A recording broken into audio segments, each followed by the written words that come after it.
So welcome to this. This is the last of 6 webinars that we've been running on this issue. A really important issue, and one that needs some urgent discussion. And delighted to be joined by a number of colleagues. I think you'll see on this screen, every time I see this screen, I think, wow, when I look at all those logos of all these professional bodies. So welcome. I'm just going to introduce my colleagues. So we have, and perhaps if they just give a little wave. So my name is Rita Simmons. I'm the president of EMCC UK. And representing EMCC Global in this partnership. So I can't see Riza. I think Riza was going to join us. He's the global president. I'm here. Oh, you are there, right? Okay. In disguise. Okay. So there's a wave from Riza, and we're also joined by Lise Lewis, who's one of our special ambassadors in EMCC, and by Christina, who's the president of Cyprus. Other colleagues, perhaps if you could just give a wave. Hetty Einzig from AC. 2 hands just in case you can't. Association from Coaching. Hi there, folks. Eve Turner from APECS. Hi there. Anne Dolly from APAC. You give us a little wave, Anne. Okay, and then we've got Lorenza Clifford from AoCS. Hi, that's the Association for Coaching Supervisors. Brilliant. And Dr. Shan Murthy from IAC. Oh, you're on mute, Shan.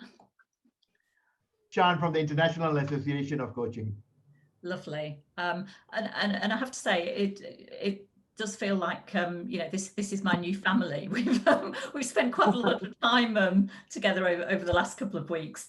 So yeah, in terms of a welcome to today, a very warm welcome. Thank you for those of you, and I see some familiar faces, but also some new faces. Perhaps we could move on to the next slide, Sarah, just by way of, well, why are we here? What are we here for today? You will be aware that, well, hopefully you'll be aware that the professional bodies have created a joint statement on climate change. We started off with 5 professional bodies. We're now up to, as you see, 9 who've joined us in this endeavour. And really, it's about raising awareness across the coaching profession of the climate and biodiversity crisis that we're all facing as a human race. The purpose of today and the previous sessions is really about creating a safe space, creating a container for dialogue, and allowing us to do some reflection and some action planning. And we'll be thinking about both you as individuals, and Eve later on is going to introduce the eco cycle, but also we're really keen to understand what is it you want us as professional bodies to do, both as individual professional bodies, but also as a collaborative. So I'm going to hand over to Eve now. I'm just going to start with a poll. I think Hetty, I think you're going to do that, aren't you? Yes. Sorry. Doesn't matter. We all work together. We dance. We're learning to dance. I think it'll be tango next. We're dancing very well together. This is a question to you folks. Do you believe that coaching can help in the climate crisis? It's good to have some baseline data. So Sarah, now there's the poll on your screen. Do you believe that coaching can help in the climate crisis? Please vote yes, no, or maybe. And just click the button. You just take the cursor and click, and I will vote as well. There we go, and submit. And then we will see, I hope, the poll results will come up on our screen, and we'll be able to start seeing. I wonder, Sarah, if you can share, or whether the poll results come up on the screen. Here they are. Wonderful. There you go. So we've got a 76% yes, no no's, and 24% maybe. That's pretty consistent with the polls that we've had. As Rita said, this is our 6th of 6 events, at least for the time being, around these topics. And we've had between 73 and 94% yes from each of the other 5 events that we've run, and we've had no no's. So it's very interesting to have this consistency of response in people's belief, in your belief that we can help. And the question we're here, I suppose, to look at, all of us together, is how and in what ways. So Eve, if you want to move on to the next slide, let's put some context around it. The title says it all: our challenges are interconnected. And the exclamation mark, I think, comes in there from a feeling of enthusiasm that we are really in an age of transition. What we're seeing from every single quarter is moving from an attitude that places humans first and separate from everything else around them, to humans as part of the ecosystem. And when we start to change that, our position and our belief system around what and who human beings are, then we start to change our thinking. And we felt that this slide, this cartoon by Graham Mackey, sums it up really quite well. As you can see, the small pink wave is COVID-19, followed by the recession that it has already provoked, the economic recession, that pale blue wave, followed by, but not indeed followed in so far as it's been around for a long time, but dwarfed by that green wave of climate change, which in turn is dwarfed and overpowered by that purple wave of biodiversity collapse. And the point of the waves is that no wave, we don't consider a wave separate from the ocean. Every wave is interconnected. It's part of the greater ocean. And when we start to think like that, we really start to engage with complexity thinking. You pull on one problem and it creates another. You pull on one piece of string and we find it's entangled in a whole ball of string. And the biodiversity collapse wave, if you like, is bigger, is seen as bigger than all the others, because it's the fundamental web, if you like. It's the web of life, what's often referred to as the web of life. And we know from, not just from natural scientists, but also from occupational scientists, from consultants and thought leaders who work within organizations, that diversity is the absolute critical keystone. It's the keystone of resilience. Without diversity, whether it's a human being, a team, an organization, a community, a forest, an ecosystem, there we will see collapse. So for example, if you compare a plantation of pine trees on a Scottish hillside, that's not the same as an old growth forest, which is host to millions and millions of different species and different life forms that all interconnect and support each other. So you've got the punchline there down on the bottom left-hand corner: be sure to wash your hands and all will be well. Well, I guess what our message is, we don't think so. And we think that as part of the web of life, we human beings, and particularly, not particularly, but and also us as coaches, as people who work with people, have something, have a critical part to play in how we shift mindsets, if you like, to engage fruitfully with that, with what's going on in the world. And we see this, yes, as a crisis, but also as an enormous opportunity. There is danger in crisis, but there is always enormous opportunity. We're hugely adaptable as human beings, and us as coaches, our profession, we work with mindset, with the way people think and approach the issues they need to deal with. So let's move on, and I'll hand back to Rita to talk about our joint statement that we've crafted. Thank you, Hetty. Thank you. That's a lovely description of the wave. So yes, we created this joint statement. Just a little bit of history. So I think in the summer of 2019, we were actually challenged by some of our members, some coaches, and a few of them are in the room. So I'm going to, so Zoe, Linda, Alison, we're all involved heavily in that. And as professional bodies, I think it's fair to say we welcome that challenge. We welcome the challenge in terms of what is it we're doing as professional bodies to address this significant issue and, you know, as Hetty said, opportunity around, you know, climate change. So we created this joint statement originally there were 5 bodies, but a number of bodies have joined since, and I think Shan IAC the last. So we're now up to 9, but we don't expect it to stop at 9. We very much see this as a movement, and as a movement that will continue to grow.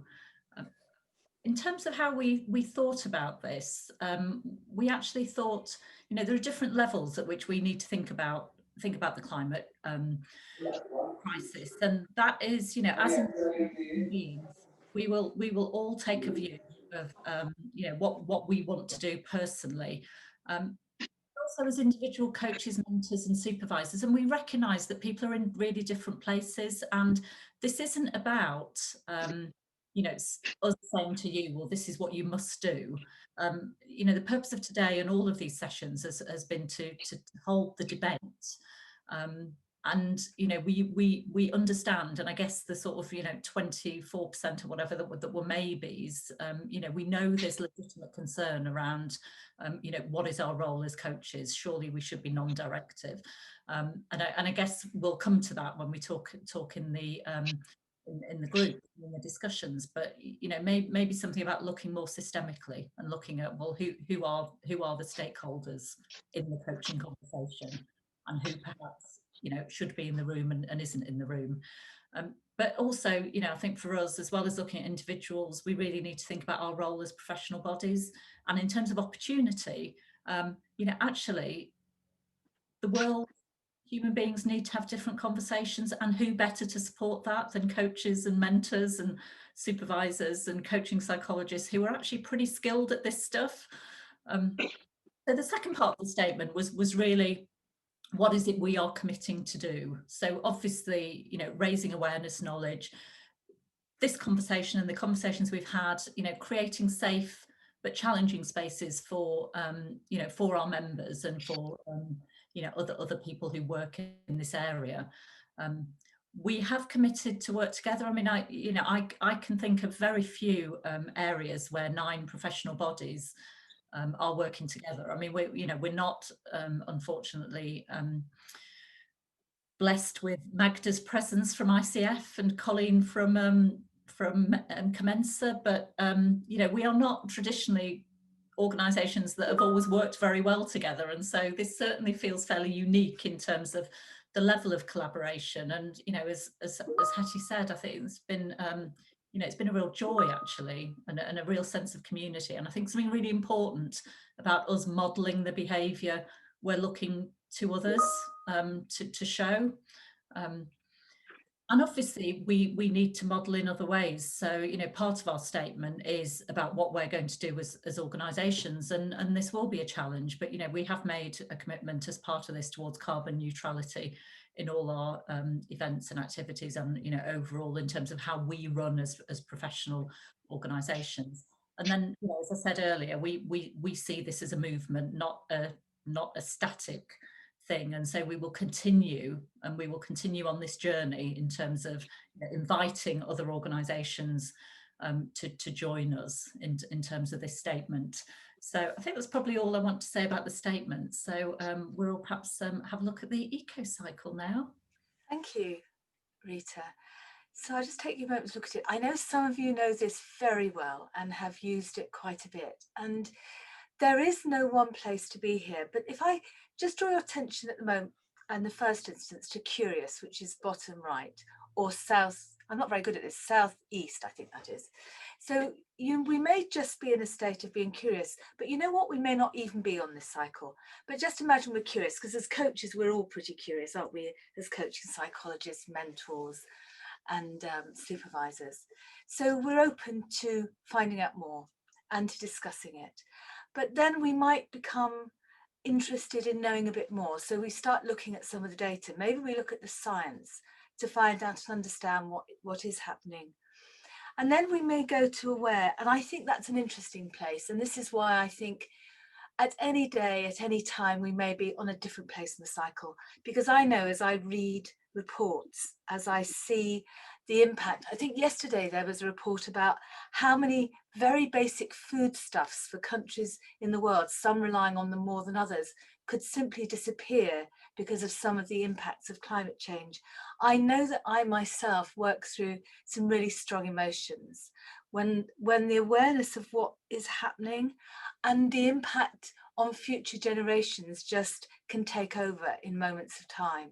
So there's the awareness about the impact of what's happening to us, but on future generations. Some of us on these calls will be parents, grandparents, aunts, uncles, will have children we know that we really care about, and imagine them in future generations and what our legacy might be. And there is already something that's called eco-anxiety. And then we may therefore want to get very engaged, but the question becomes, how do we get engaged if we're up in that sector? What do we do? How is it ethical to introduce this, or is it always present? So there are lots of questions around that. And then finally, in that place of active and trying to influence, and of course you're all here today and you have that opportunity to influence us as professional bodies, but also through other stakeholders. So there are all these things that are possible. Now, Peter Hawkins wrote this, developed this model, and Peter and I are doing some research at the moment. And what has become really clear from the research, and we have hundreds of responses, is that people find it easier, generally speaking, to do personal things in their life. So they may travel less by car, travel less by plane, change their diet. And I can remember Zoë Cohen and I looking at some of these questions when we were developing the questionnaire that we're currently analysing at the moment. But what people are struggling a little bit more to know how to do is how to bring that into their professional life. Some people really want to, some people are, some people don't know how to start. And so that's some of the work of this cycle. Where are we? Where we are in our personal lives, in our professional lives. And the other thing, just to nod back to what Hetty was saying about how everything is so interconnected, in the middle of this, we've got environmental, social, economic responsibility.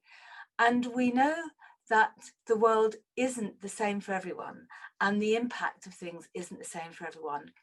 So there was, for example, a study in America that was reported in the Journal of Public Health only a couple of years ago, which shows that people who are not white, who live in poorer areas, are more likely to get poor health outcomes because they're subject to high pollution levels. Some of those particulates, that's the liquid and the particles in the air that cause particularly bad lung problems. So that everything is so very connected.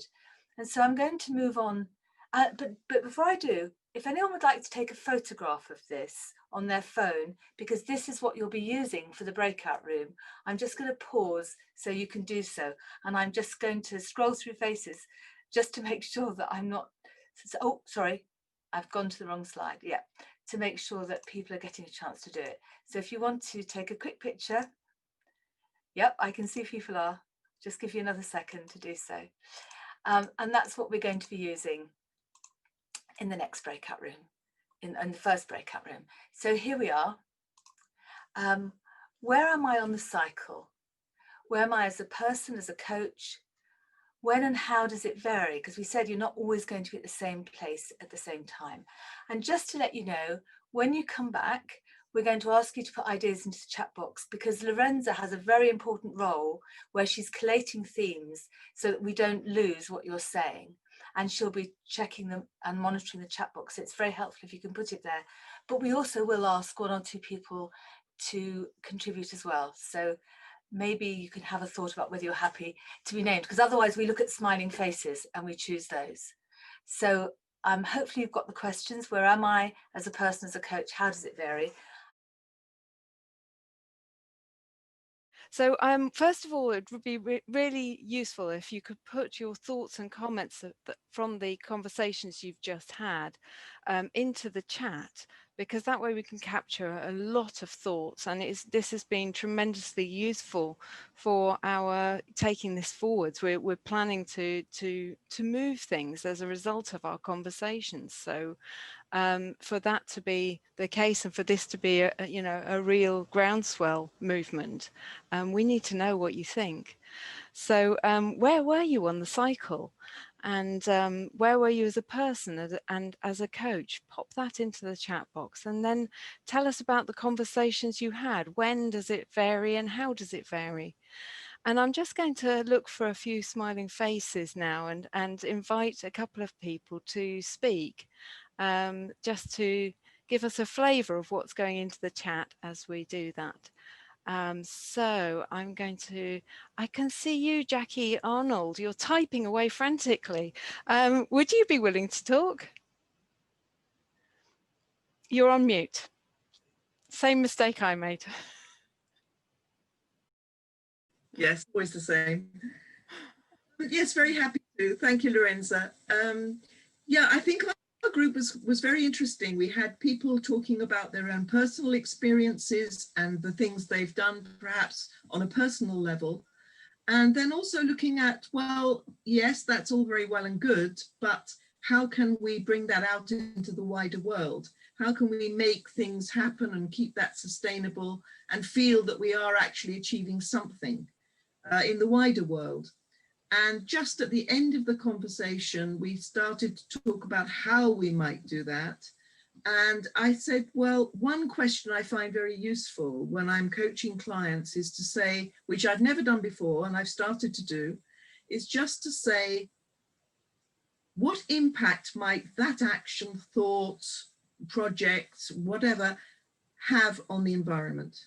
And just very neutral, no sort of agenda there, but just to say, so what impact might that have? And that question has actually stimulated some very interesting conversations. Thank you. That sounds marvelous and a really useful opening, way to open up the climate conversation. I'd love to hear from a couple more people. Can I invite Gerard? You're looking very ready to speak. Would that be a good call? Can you take yourself off mute and tell us where you were?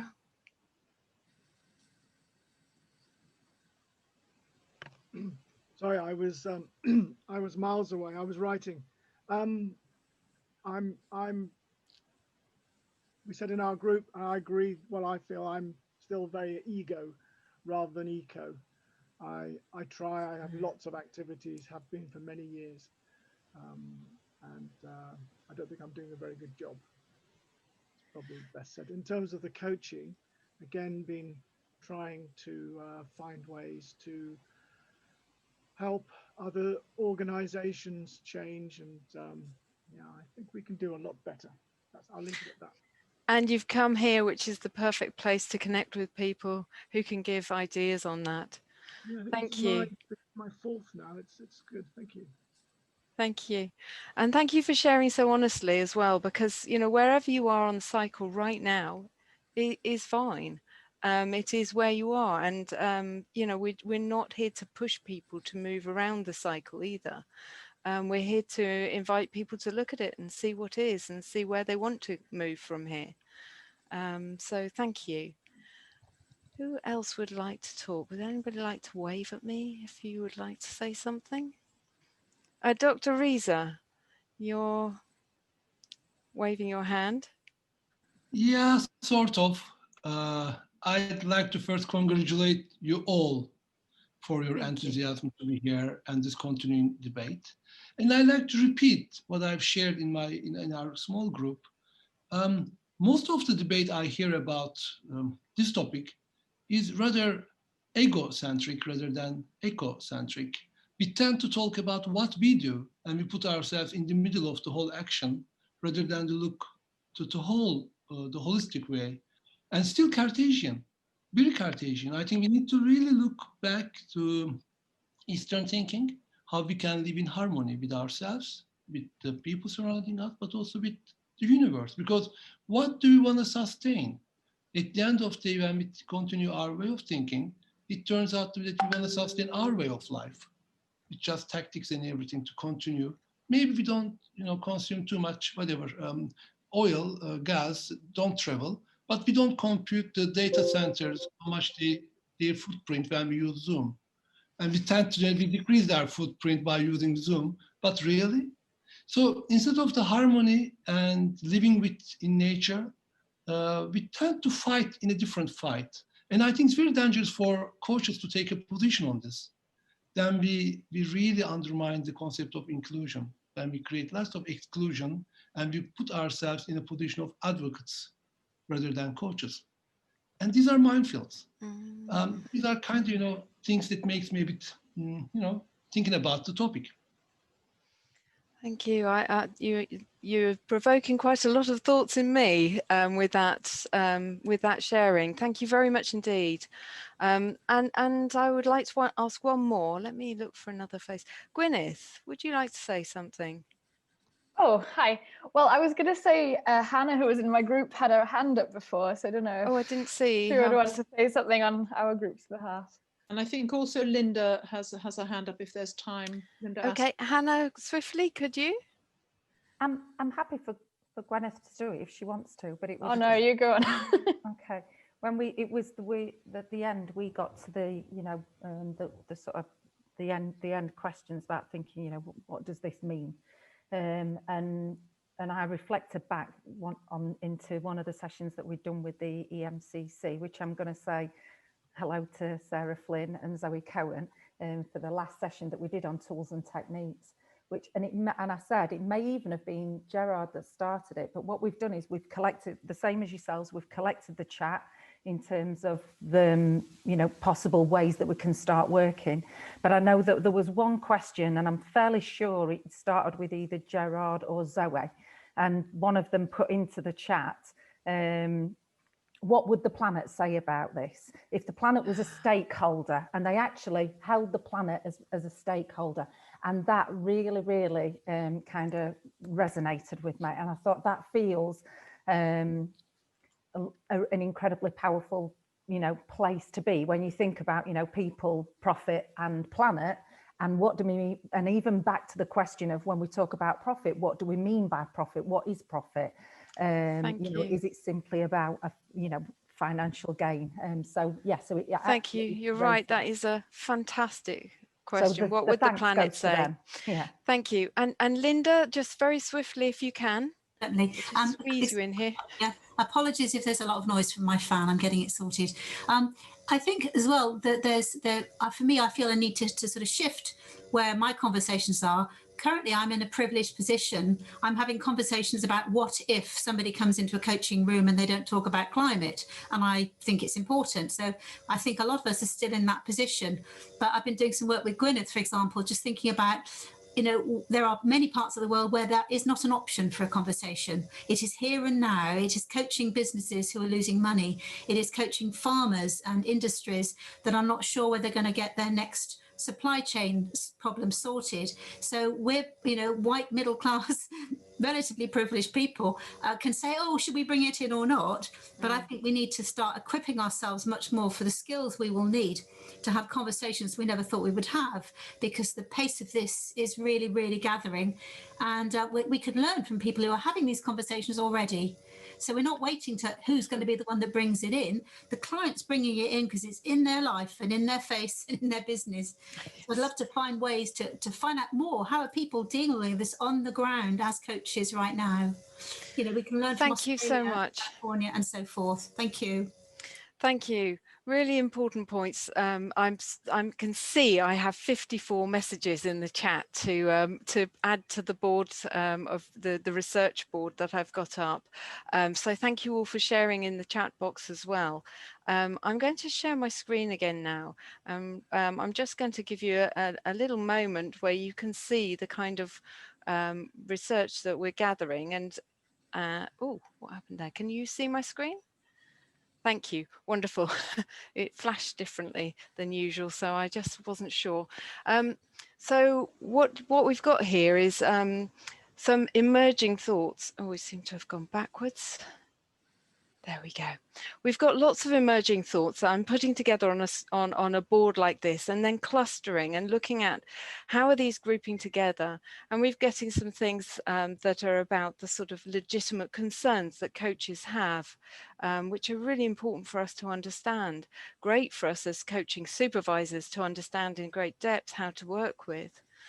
We have the emotional experience again, you know, important for us to not ignore what we're experiencing ourselves, our clients, you know, families, communities, what's going on as a society in terms of the emotional experience of these times. I'm really embarrassed that I can't see my screen properly. That's better. Links to broader social perspectives that are coming up. So the themes of longer time scales, of deeper meanings, or you know what's opening up around using nature-based, you know, or ecosystem-based coaching. To find ways through these broader social perspectives and using nature as a metaphor for things. That's really coming out in the sort of green cluster I've got here. I'm not expecting you to be able to read the small writing, by the way. I'm just showing you an overview at this point. And then there are many systemic themes that are coming out where, you know, really to act on those, we're going to have to act collectively. There are collective actions, but also important individual actions to come from this. You know, individual actions role model something for others as well, and show that we value the climate, and that is important information for others. So the lead that we take individually can be a really important factor. Sort of the story about Gandhi and the sugar comes to mind.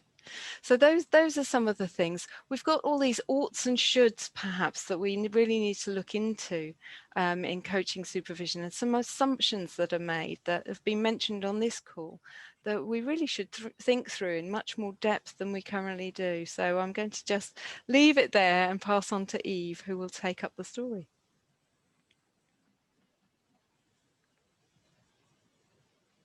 It's Shan, actually. Oh, apologies. Shan. Thanks, Lawrence. We have heard a lot for the couple of minutes earlier, and we're going to look at the awareness and responsibility. As you can see from the quotes from various industry, you can see from the scientists, and you can see even from the ex-governor of Bank of England, and also our own very own Sir John Whybrow. So it is about not like what I felt, you know, as you all have been told earlier, we were one of the last organizations to join this, because we don't see this as an activist group. We feel that everybody is responsible. But as coaches, how do we then create that awareness and build that responsibility? So what we would like to invite you is to go into another breakout room session. And can I have the next slide, please? Thank you. And explore what is my role as a coach. How can coaching help, you know, as a profession? How can we help? And what do the professional bodies need to do next? What are your thoughts? So when we come back, we would love to see you write in the chat box, and also to hear from some of you. So can we have that breakout room now, please? Hello, everybody. Welcome back. I trust you'll have all had some really interesting conversations. This breakout, you know, the summary of this breakout is really important to all of us. Especially, we would like to know what are some ideas you have in terms of what we can do as individual coaching bodies, what we can do as a group, or for that matter, even, you know, all the sparks that you have in terms of how coaches can actually make a difference in this area. So anybody who'd like to volunteer and share their views?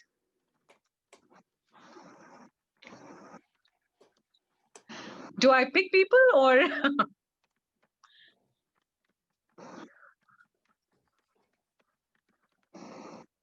And I think you have to be very bossy and just pick on. Yeah.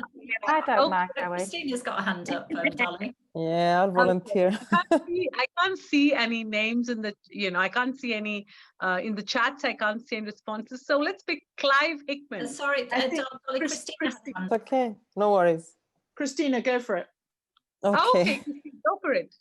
Thank you. We had fascinating points shared in our group. And I'm thinking of, I've got so many tabs in my head open right now because of that. One point was companies that do have sustainability goals. How do we equip ourselves to support them? They are already, these are cases where the client is already committed, so we don't need to introduce the topic. So how can we equip ourselves? What knowledge do we need to have? What should we be able to bring to the table and have in terms of tools in order to guide them forward?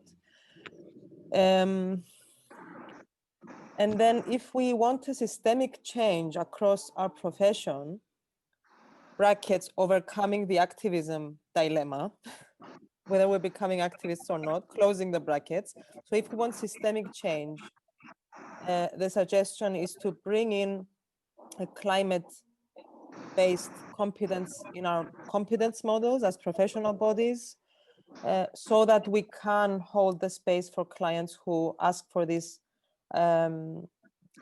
guidance, or so that we can somehow introduce the topic. And it could also be part of accreditation to gain more weight. Thank you. Thank you, Christina. And I think that's kind of a theme that's been going along. This came up also in the APAC, session, that we would like some upskilling. We would need to do some work in terms of how we can help coaches actually hold the space for these kind of conversations. So thank you for that. I'm going to call upon Lisa Lewis. I've just seen her comment. Lisa.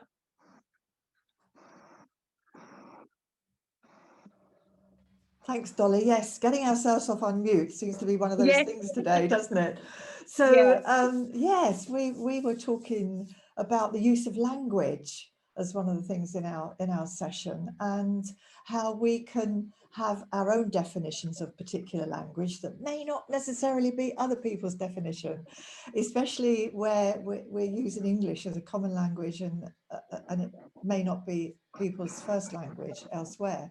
And to be mindful that we become very familiar with certain phrases, especially when we're in this type of community, and we use that as everyday language in the end. And to be mindful that when we're speaking with others that we wish to raise the conversation with, that we meet them where they are, and raise it conversationally rather than as a topic, and to ease the conversation in as you would in any relational conversation. So that's where we were coming from, and also to include it in our contracting, but also how we're working together conversation rather than formal contracting. That's my personal view about that last piece. Thank you. I love that. I love that. And, especially when we come from so many different cultures, it'll be amazing how that one word can make so much of a difference. Yes, thank you.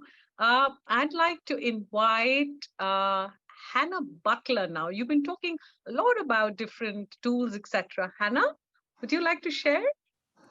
I came from the same group as Lee, so I mean I'm quite happy to. I've added to the chat already and just said what we'd found on the session that was delivered by Sarah Flynn. And the first one was about whether, to what really questions to ask ourselves, to what extent does our profile reflect our values? How would people know us? And then we also talked about contracting, Lisa's already referred to, and then also the different tools and techniques that, what are the different tools and techniques that we might use. And I know Gerard's already mentioned the idea of Peter Hawkins' 7-eyed model, and also, we've talked about the question that Zoe proposed to us in the group with EMCC, which was, what would the planet say? So yeah, that's where we got to, I think. Thank you. Beth, would you like to come in and share something? I can do, yeah, really briefly. We spoke in our group about how coaches are really good listeners and are really good at holding space for people without judgment. And actually those are skills that I think are really missing in lots of the conversations that I overhear or I'm part of. There's lots of division, lots of judgment, and it makes people not feel safe to kind of express their concerns or tell you the truth about their experience or that overwhelm around the climate, and actually just shuts people down. So I think I'm not quite sure what that means in terms of for the professions, the professional bodies to help, but I think that there are skills that we as coaches have and a desire actually to be able to work with people who might not have the same view as us, and to work from that basis, that are really crucial actually, if we want to get people talking about some of the challenges and restrictions that they face. Yeah, I think that's awesome. Yes, you know, the listening and the non-judgmental skills that we bring into our coaching, I think they would definitely be pluses in terms of conversations we have with clients or anybody else in the about this topic. So thank you for that, Beth. Who else? Who would like to? Sorry, Dolly, I think we probably need to leave it there. I'm just conscious of time, and I'm sure people want to go and have their lunch. Okay. All right. We'll definitely put all these stats together, and Lorenza will do her magic, and we'll come back to you. Off to Rita. Thank you. Absolutely, and thank you. And there's been some really, really rich content in the chat. So thank you for that. So just we're almost there in turn, and I have to say, you know, I said at the beginning that I have a sense that this is a new family for me. I feel a little bit sad actually closing the sixth one of these webinars, but just really wanted you to take a minute, and we won't share this, but just take a few minutes to just think about these couple of questions. So just a moment's reflection. So the questions: my most important takeaway is, and my commitment is from today. So I'm just going to ask you to take a few minutes to think about that individually.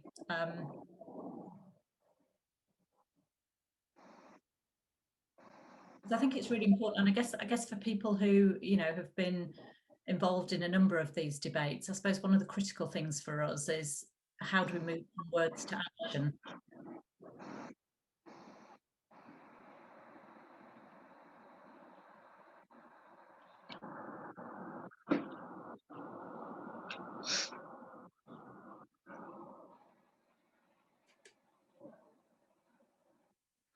And if you do want to share, I mean, I've talked about sort of reflecting individually, but if you do want to share in the chat, then obviously feel free to do that.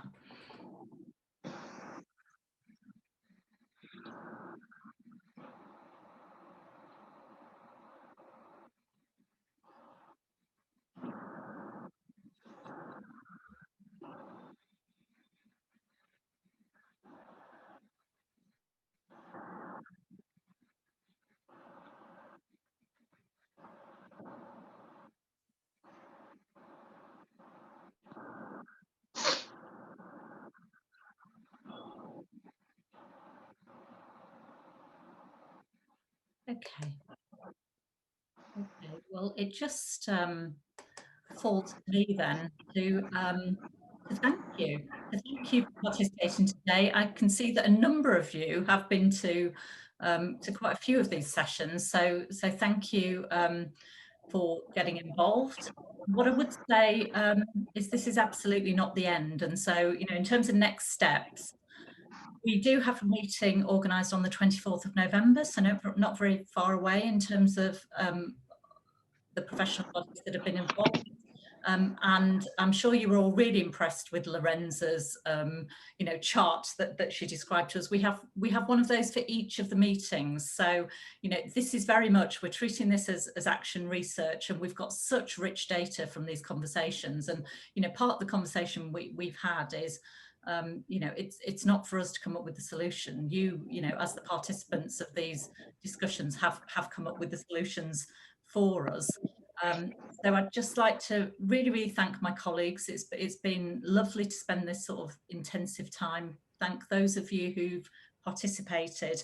And I just, you know, feel going away from today, we need to think really positively about the future. And I think, you know, a few of you have mentioned the language. When you were in that last breakout session, we were just having a little conversation, and Shan was sharing some work they'd been doing actually around urban farming, and supporting that with team coaching in terms of helping the people who were leading that to sort of lead it in a really sustainable way. And so, and you know, we were all really impressed with that. And I think there is something about, let's be creative. There are loads and loads of different solutions in terms of how coaching can really help in this agenda.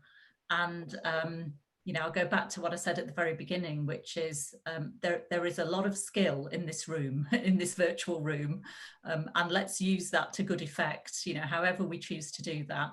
And I think I speak on behalf of all the professional bodies when I just say, you know, we are so grateful to be part of this community.